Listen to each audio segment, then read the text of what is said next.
In 1962, Studebaker couldn't keep the lights on. The company had lost $100 million in the last 10 years. Their market share had dropped below 1%, and dealers across the country were jumping ship to sell Fords and Chevys instead. Then, on a blazing hot morning at the Bonneville salt flats in Utah, a Studebaker hit 170 miles per hour on pump gas, certified completely stock by USAC officials standing right there on the salt. The car was called the Avanti, and it set 29 American speed records in a single day. A company that could barely make payroll had just built the fastest production car in America, and almost nobody saw it coming. This is the story of how it happened, why it failed, and why the Avanti refused to die even after Studebaker did. If you had asked anyone in South Bend, Indiana, about Studebaker back in 1950, they would have told you the company was rock solid. They had been building vehicles since the Civil War. They employed 24,000 people across an 82-acre factory complex that stretched along the St. Joseph River for nearly a mile. Fathers worked alongside sons. Whole neighborhoods existed because of Studebaker paychecks. The company paid for the Little League teams, ran the blood drives, bought the park benches. South Bend was a Studebaker town in the way that only a Midwestern factory town can belong to a single company. And nobody could picture it any other way. They had no idea what was coming. By 1954, production had fallen to 100,000 units, and the company was losing $26 million a year. The night shift was gone. Half the workers were gone. Between 54 and 56, Studebaker Packard racked up $100 million in losses. A brief miracle happened in 59 when the compact Studebaker Lark sold 130,000 units and turned a $28 million profit. For 1 year, it looked like the patient might actually survive. The Big Three killed that hope fast. General Motors launched the Corvair, Ford answered with the Falcon, Chrysler followed with the Valiant. Studebaker's compact edge dried up overnight, and by 1961, the company was right back to losing money with no clear path forward. The board of directors needed a new president, and they found one in a 40-year-old former Marine named Sherwood Egbert. He stood 6'4", weighed 210 pounds, and had won the Bronze Star in the Pacific during World War II. Time magazine called him Mr. Go, Go, Go. His background was McCulloch Corporation, a chainsaw company he had grown from a tin shed at LAX into a $70 million business. The Studebaker board did not hire him to save the car business. They hired him to shut it down quietly, to use the company's $94 million in tax loss credits by joining up with money-making firms and winding down car production without too much noise. Egbert did the exact opposite. He visited 1,300 Studebaker dealers in person, hired designer Brooks Stevens to restyle the current lineup on a tight $7 million budget, and then came up with a plan that everyone in the boardroom thought was crazy. He wanted to build a brand new sports car, not a reskinned Lark, not a warmed-over sedan. A fully original, fiberglass-bodied GT coupe that would put Studebaker on the cover of every car magazine in America.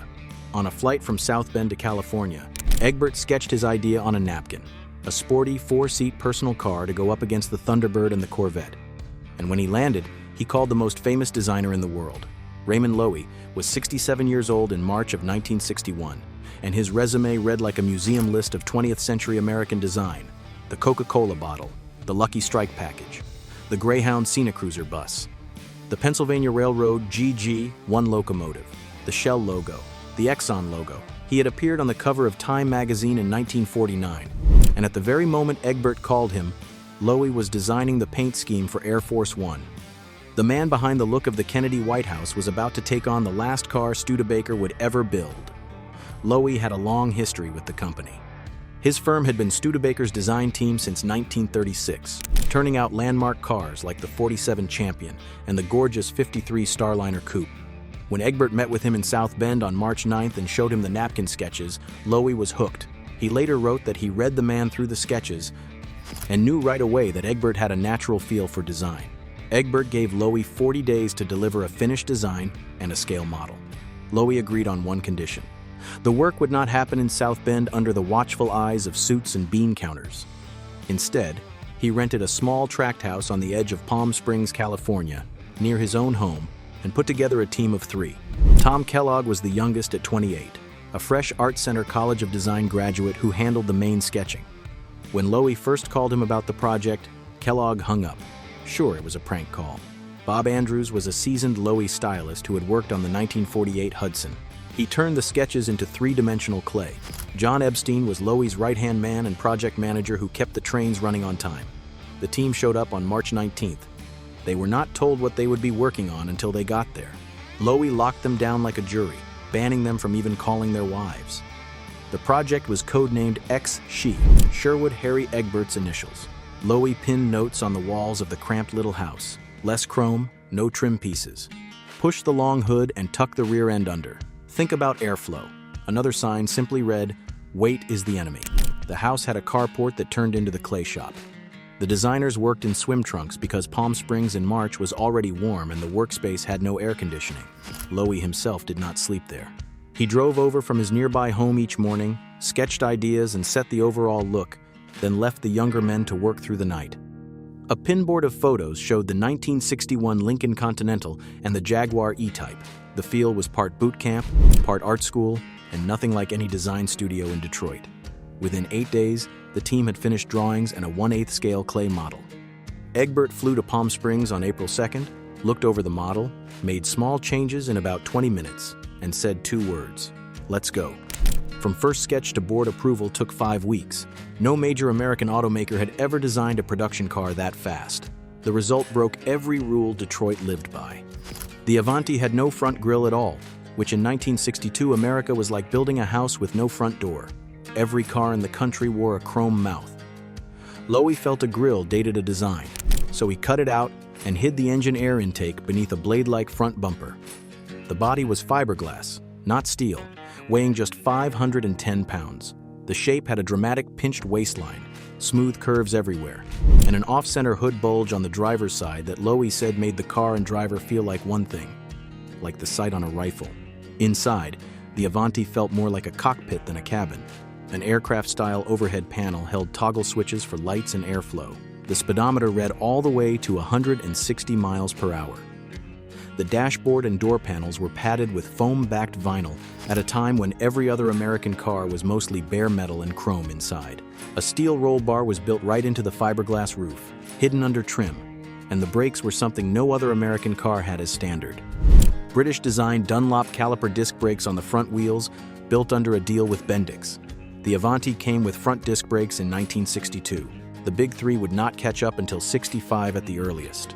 This car was 5 years ahead of the entire American auto industry. And it still needed an engine worthy of the body. Studebaker's 289 cubic inch V8 was a solid workhorse, but Egbert needed something with real teeth. Enter Andy Granatelli, who had sold his Paxton supercharger company to Studebaker and stayed on as head of the STP division. Granatelli was equal parts engineer, showman, and certified lunatic behind the wheel. He had nearly made it as a driver at the 1948 Indianapolis 500 before a bad crash ended his racing career. He called himself born supercharged, and he meant it. Granatelli's team built a family of engines labeled R1 through R5. The R1 was the base motor, a naturally aspirated 289 making 240 horsepower. Solid, but not front-page stuff. The R2 was where things got serious. Same 289 block, now fitted with a Paxton SN 60 centrifugal supercharger. The listed rating was 289 horsepower, but insiders knew the real number was closer to 325. Studebaker held the rating low on purpose to keep the car in a better NHRA racing class. The supercharger option cost just $210 over the base engine. For the price of a decent set of tires, you got a car that could dust a Corvette. And unlike the Corvette, the Avanti had a back seat. You could take your wife and 2 friends to dinner and still outrun anything on the highway coming home. That mix of speed and everyday use at $4,445 was unheard of in 1962. The R3 was the unicorn. Only 9 were ever sold to real customers. The block was bored out to 304 cubic inches, fitted with forged aluminum pistons, unique cylinder heads, a hotter camshaft, and a Paxton supercharger with a bigger fan blade. Listed output was 335 horsepower, but dyno testing showed numbers closer to 425. Road and Track tested an R3 with an automatic and clocked 0 to 60 in 5.5 seconds. In 1963, that was flat out brutal. And then there was the R5. Granatelli built exactly one of these. Twin Paxton superchargers, one for each bank of cylinders, Bendix fuel injection, magneto ignition, 575 horsepower from a 289 cubic inch Studebaker V8. He named the car the Duecento, Italian for 200, because that was the speed he was after. The real question was whether all that power would turn into real speed on real ground. Granatelli had a plan for that too, and it called for the Bonneville Salt Flats, a fleet of 12 Studebakers, and the kind of showmanship that only Andy Granatelli could pull off. In the fall of 1962, Granatelli loaded up and headed for Utah. He brought everything Studebaker made, from the cheapest six-cylinder sedan to the R5 Duecento. The Avanti he cared about most was a gold-painted R3 with the serial number R1007, wearing the number 9 on its sides. Over the course of 12 hours, that R3 Avanti set 29 USAC-certified American production car speed records. The flying kilometer came in at 168.24 miles per hour. The flying mile at 168.15. On one return run, the car hit a one-way speed of 178.5 miles per hour. Every run was certified stock, on mobile premium pump gas, checked by USAC officials. The Avanti crushed the old American record in that class, held by a Dodge, by more than 50 miles per hour. Granatelli was not a man who believed in keeping things quiet. He took 4 passengers along for rides at speeds above 165 miles per hour, including the car writer for the Los Angeles Times. And at 170, he let go of the steering wheel for several thousand feet just to prove the car held a straight line at speed. If that sounds insane, that is because it was.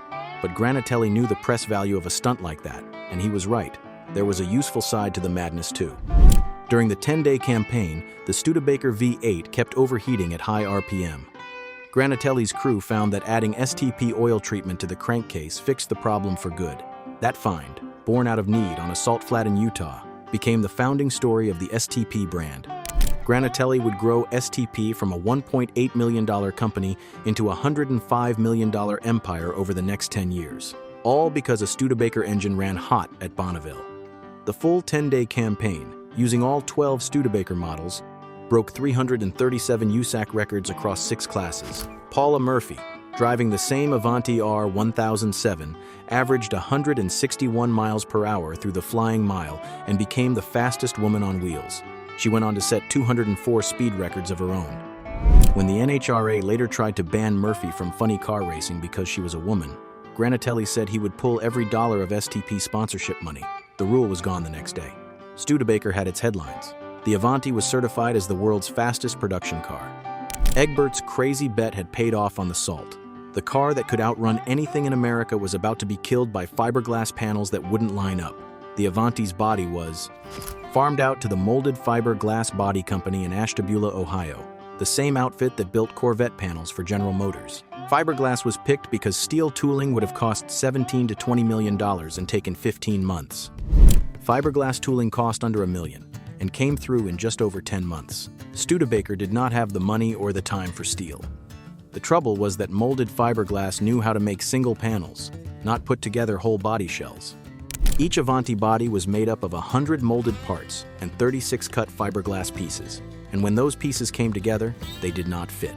Doors showed up warped. Fenders wouldn't line up. The rear window was a headache from the first day to the last. When Studebaker's quality checkers showed up at Ashtabula, they found no proper body jigs at all. Egbert had planned to build 1,000 Avantis per month and sell 20,000 in the first year. By the end of 1962, only about 1,200 had been built. At one point, just 10 cars a day trickled off the messy assembly line. Studebaker set up their own fiberglass shop in South Bend to help cover what Ashtabula couldn't deliver, but the push was gone. The marketing campaign had been huge. 2 prototypes were flown to 24 cities in 16 days. An Avanti was shown as a prize on The Price is Right. Demand was real. Dealers had orders stacked up. The sticker price was $4,445, just $193 more than a Corvette Stingray. You could not beat that deal anywhere in the American market. You also could not buy what did not exist. Angry customers canceled their orders and walked across the street to buy Corvettes and imports. Every week that passed without Avantis on dealer lots was another week of steam bleeding away. The car that had set 29 speed records at Bonneville, the car that every magazine in the country wanted to test, was stuck in a factory bottleneck in Ashtabula, Ohio. While Studebaker's last dollars dried up, the window closed, and it never opened again. Total Studebaker Avanti production across both model years came to 4,643 cars. If you're finding this helpful, hit subscribe. I cover the forgotten stories of classic American cars every week.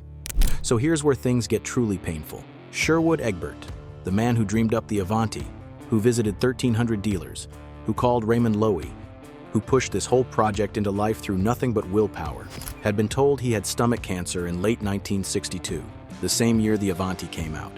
The same months the fiberglass mess was at its worst. Rounds of surgery and long recoveries fell right on top of the most important production window the car would ever have. The man who should have been in South Bend cracking heads and fixing the assembly line was in and out of hospitals instead. His sickness gave the board exactly the opening they had been waiting for. On November 24, 1963, 2 days after the JFK shooting, Egbert stepped down. 26 days later, the board said they were closing the South Bend plant. The last car came off the line on December 20th, 1963. It was a Bordeaux red 1964 Daytona two-door hardtop with Merry Christmas written across the windshield by a worker who knew he had just lost his job. That car sits in the Studebaker National Museum today. 7,000 workers were out on the street that Christmas. Many of them lost their pensions too. A scandal so bad it led straight to the federal pension protection law known as ERISA in 1974. Some production kept going at Studebaker's plant in Hamilton, Ontario, building plain sedans with Chevrolet engines. The Avanti, the Hawk, the trucks, the convertibles, none of them went to Canada. Hamilton built about 18,000 cars in '64 and another 18,000 in '65 before the board shut it down for good. On March 17, 1966, the last Studebaker ever made, a turquoise and white cruiser sedan, rolled off the Hamilton line. 114 years of building vehicles was over. Egbert started a consulting firm in Los Angeles after he stepped down. He passed away on July 30th, 1969. He was 49 years old, and that should have been the end of the Avanti. Just another good-looking car from a dead company, remembered fondly at car shows and in the pages of old magazines. The story should have stopped right here. It didn't. Nate Altman and Leo Newman were partners in one of South Bend's oldest Studebaker dealerships. When Studebaker said it was closing, they did something nobody expected. They went to every major American automaker about keeping Avanti production alive. General Motors said no. Ford said no. Chrysler said no. The president of Checker Motors told them he had no interest in building an ugly car. Altman and Newman bought 6 buildings, adding up to 500,000 square feet in the old Studebaker complex. Got all the rights and tooling, hired Studebaker's last chief engineer, and formed Avanti Motor Corporation. The first Avanti 2 rolled out on July 22, 1965, powered by a Chevrolet 327 V8 in place of the Studebaker engine that no longer existed. Altman liked to say there were only 2 ways to make money in the car business: be the biggest or be the smallest. He picked smallest. The Avanti 2 was sold as a hand-built luxury grand tourer, open to any color or trim that a buyer could dream up. Each car took 10 to 12 weeks to build. Yearly production ranged from 45 units in '65 to about 165 at peak. And here is the part that counts. The company made money every single year under Altman's watch. The Avanti passed through several more owners after Altman and Newman. It was built in South Bend, then Youngstown, Ohio, then Villa Rica, Georgia, and finally Cancun, Mexico. The last Avanti ever made rolled out in March of 2006, more than 40 years after Studebaker died.